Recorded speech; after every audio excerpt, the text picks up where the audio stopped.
വേദിയിലിരിക്കുന്ന നേതാവ് അദ്ദേഹം സൂചിപ്പിക്കുന്നത് ഇടതുപക്ഷത്തിന്റെ നയങ്ങൾ ഒരു ഇടതുപക്ഷ ഗവൺമെന്റിന്റേതല്ല ഇപ്പോഴെന്നാണ് സൂചിപ്പിക്കുന്നത്. What is disturbing him and many workers of the left front is that there is a hidden hand today that is running the LDF government.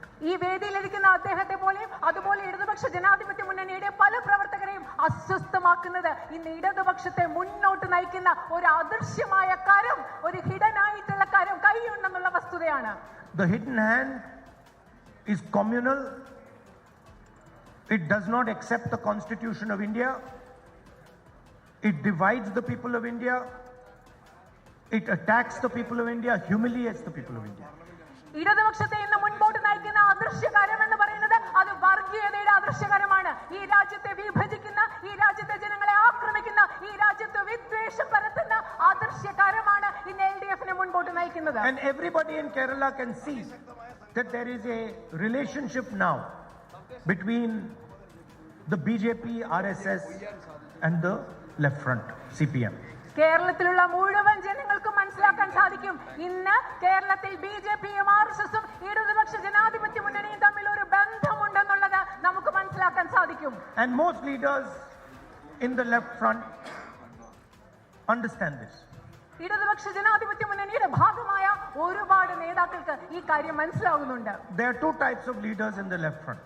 ഇടതുപക്ഷ മുന്നണിയിൽ രണ്ട് തരത്തിലുള്ള നേതാക്കളുണ്ട്. There are opportunistic leaders who want to come to power at any cost, will do anything to come to power.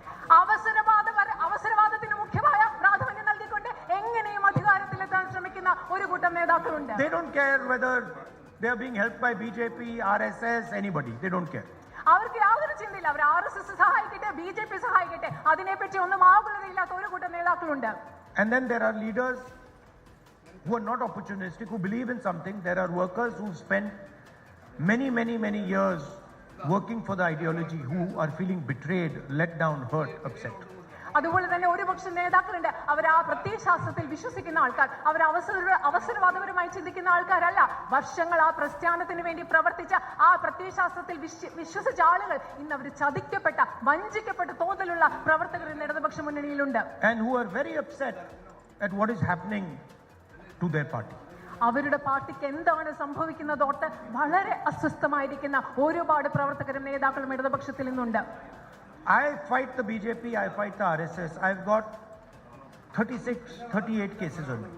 ഞാൻ BJPയും RSSനെയും നിരന്തരം എതിർക്കുന്ന ഒരാളാണ്. എനിക്കെതിരെ 36 മുതൽ 38 കേസുകൾ വരെയാണ് ഇന്ന് നിലവിലുള്ളത്. They took away my government house. They took away my membership of Lok Sabha. I'm out on bail.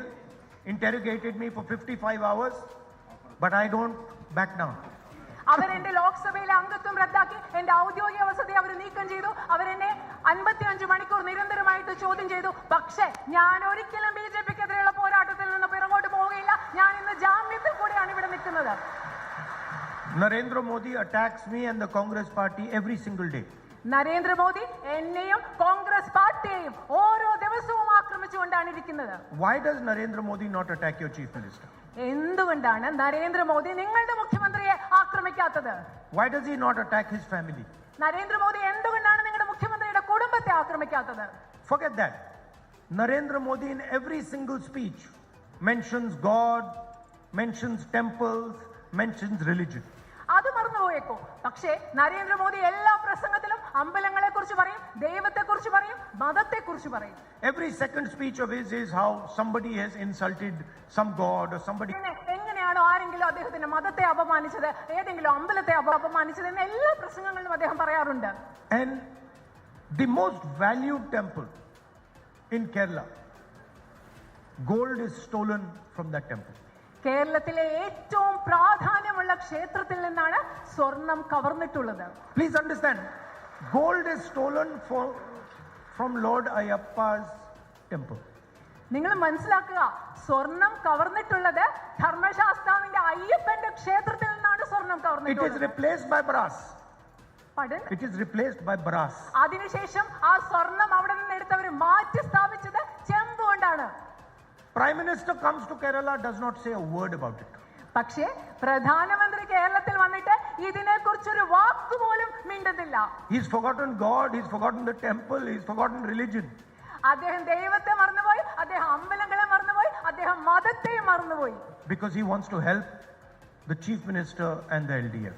എന്തുകൊണ്ടാണെന്ന് അറിയാമോ? കാരണം നരേന്ദ്രമോദിക്ക് കേരളത്തിലെ മുഖ്യമന്ത്രിയെയും LDF-നെയും സഹായിക്കണം എന്നുള്ളത് കൊണ്ടാണ് അദ്ദേഹം അത് പറയുന്നത്. Truth is, he knows that LDF can never challenge Narendra Modi in India. സത്യം എന്താണെന്നറിയോ? നരേന്ദ്രമോദിക്ക് അറിയാം LDF-ന്, ഇടതുപക്ഷ ജനാധിപത്യ മുന്നണിക്ക് ഒരിക്കലും ഇന്ത്യയിൽ നരേന്ദ്രമോദിക്കെതിരെ ഒരു വെല്ലുവിളി ഉയർത്താനാവില്ല എന്ന് അദ്ദേഹത്തിന് അറിയാം. That is why the UDF is in his target. അതുകൊണ്ടാണ് That is why UDF is his target. അതുകൊണ്ടാണ് UDF-നെയാണ് അദ്ദേഹം ടാർഗറ്റ് ചെയ്യുന്നത്. UDF-നെതിരെയാണ് ശ്രദ്ധ കേന്ദ്രീകരിക്കുന്നത്. Now you know I've spent 22 years in politics. I've been 22 വർഷങ്ങളായി രാഷ്ട്രീയത്തിലുണ്ട്. So I also have some experience, some understanding. അതുകൊണ്ട് എനിക്കും ചില അനുഭവങ്ങളുണ്ട്, ചില മനസ്സിലാക്കലുകളുണ്ട്. And I've noticed something that maybe you have also noticed. ഞാൻ ചില കാര്യങ്ങൾ ശ്രദ്ധിച്ചിട്ടുണ്ട്. ഒരുപക്ഷെ ഞാൻ ശ്രദ്ധിച്ചിട്ടുള്ള കാര്യങ്ങൾ നിങ്ങളും ശ്രദ്ധിച്ചിട്ടുണ്ടാവും. You know, when a person is powerful for 5 years, 10 years, like your chief minister is, or like Mr. Narendra Modi is, confusion starts to arise in their mind. ഉദാഹരണത്തിന് ഒരാള് അധികാരത്തിൽ അധികം കാലം ഇരിക്കുമ്പോൾ, നിങ്ങളുടെ പ്രധാനമന്ത്രി ഇവിടെ ഉള്ളതുപോലെ അതുപോലെ മുഖ്യമന്ത്രി ഉള്ളതുപോലെ 10-15 വർഷങ്ങൾ അധികാരത്തിൽ ഇരിക്കുമ്പോൾ അവരുടെ മനസ്സിൽ ഒരു ആശയക്കുഴപ്പം ഉണ്ടായി തുടങ്ങും. Very deep confusion arises. അവരുടെ മനസ്സിൽ വളരെ ആഴത്തിലുള്ള ആശയക്കുഴപ്പം ഉണ്ടായി തുടങ്ങും. And this can arise in small leaders also.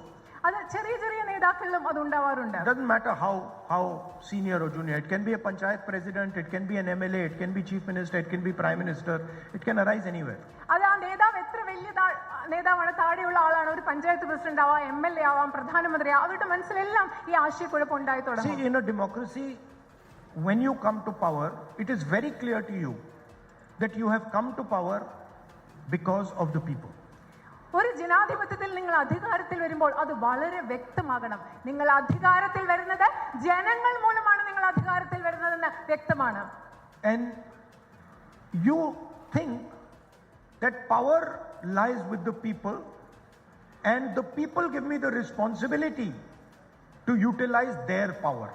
നമ്മൾ ചിന്തിക്കേണ്ടത് ജനാധിപത്യത്തിൽ അധികാരത്തിൽ വരുമ്പോൾ ജനങ്ങളാണ് എനിക്ക് അധികാരം നൽകിയത്, ജനങ്ങൾ ഈ അധികാരം ഉപയോഗിക്കാനുള്ള ഉത്തരവാദിത്തമാണ് എനിക്ക് നൽകിയത് എന്നാണ് ചിന്തിക്കേണ്ടത്. But suddenly a disease can occur. പക്ഷേ പെട്ടെന്ന് ഒരു അസുഖമുണ്ടാവാം. Suddenly these people start to think that power does not reside with the people, power resides with me. It emerges from me. പക്ഷെ പെട്ടെന്ന് ഈ ആളുകൾ ചിന്തിക്കാൻ തുടങ്ങാം, എനിക്കുള്ള അധികാരം ജനങ്ങളിൽ നിലനിൽക്കുന്ന അധികാരമല്ല, ആ അധികാരം എന്നിലുള്ളതാണ്, എന്നിൽ നിലനിൽക്കുന്നതാണെന്ന് അവർ ചിന്തിക്കാൻ തുടങ്ങാം. Person who thinks power comes from the people is humble. ജനങ്ങളിൽ നിന്നാണ് എന്റെ കയ്യിലുള്ള അധികാരം വരുന്നതെന്ന് ചിന്തിക്കുന്ന വ്യക്തി വിനയാന്വിതനായ വ്യക്തിയായിരിക്കും. He is respectful. അദ്ദേഹം ജനങ്ങളെ ബഹുമാനിക്കുന്ന ആളായിരിക്കും. He appreciates people. ജനങ്ങളെ അഭിനന്ദിക്കുന്ന ആളാവും. And he sees people as a partner to him. ആ വ്യക്തി ജനങ്ങളെ കാണുന്നത് തനിക്കൊരു പങ്കാളിയായിട്ടാണ് ആ വ്യക്തി So ജനങ്ങളെ. it doesn't matter if he is talking to a important businessman, or he is talking to a fisherman, or he is talking to a cobbler. He understands that this person is my partner. അങ്ങനെയുള്ള ഒരു നേതാവ് സംസാരിക്കുന്ന ഒരു പക്ഷെ ഒരു വലിയ വ്യവസായിയോടാവട്ടെ, ഒരു കർഷകനോടാവട്ടെ, ഒരു ചെരുപ്പ് കുത്തുന്ന ജോലി ചെയ്യുന്ന ഒരാളാവട്ടെ, ആ വ്യക്തി മനസ്സിലാക്കുന്നത് ഞാൻ സംസാരിക്കുന്ന ആൾ എന്റെ പങ്കാളിയാണെന്നാണ് ആ വ്യക്തി കരുതുന്നത്. But when a person thinks that power comes from me, you see, because after some time the people around him keep telling him that power comes from you, power comes from you, power comes from you, suddenly he starts to believe it. എന്താണെന്നറിയോ? പക്ഷെ ഒരാൾ ചിന്തിക്കുകയാണ് ഈ അധികാരം എന്നിൽ നിന്നാണ് വരുന്നത്. കുറച്ച് സമയം കഴിയുമ്പോൾ അദ്ദേഹത്തിന്റെ ചുറ്റുമുള്ള ആളുകൾ അദ്ദേഹത്തോട് പറഞ്ഞുകൊണ്ടേയിരിക്കും, നിങ്ങളിൽ നിന്നാണ് അധികാരം വരുന്നത്, നിങ്ങളിൽ നിന്നാണ് അധികാരം വരുന്നത് പറയുമ്പോൾ ആ വ്യക്തി അങ്ങനെ തന്നെ വിശ്വസിക്കാൻ തുടങ്ങും. Then arrogance starts to come inside them.